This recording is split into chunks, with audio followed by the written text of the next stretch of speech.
একাত্তর টিভির একটা বৈশিষ্ট্য হলো আমি যেটা লক্ষ্য করি 13 বছরে এত দ্রুত কিন্তু এটা সম্প্রসারণ হয়েছে। অন্যান্য টিভি যদি আমি দেখি অনেক বছর লেগেছে কিন্তু এত দ্রুত টিভি জনপ্রিয় এটা একটা কারণ। বিশেষ করে আমি বলবো একাত্তর টিভিতে খবরের বৈচিত্র্য বিভিন্ন সাবজেক্টে যেটা করা হয়।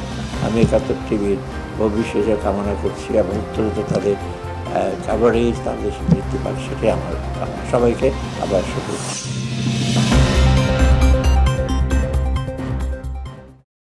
একাত্তরের কাছে যা দেখতে চাই তা হচ্ছে প্রকৃত জনমত যেন একাত্তর তার সংবাদে পরিবেশন করে, প্রকৃত জনমত যেন প্রতিফলিত হয় এবং কোনো একপাক্ষিক মতামত না, সকল পক্ষের মতামতই যেন প্রতিফলিত হয়।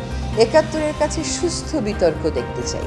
একাত্তর কেন সকল টেলিভিশনে টিভি টক শো করে, সেখানে যাতে সব পক্ষের মতামত সুন্দরভাবে উঠে আসতে দেখতে চাই।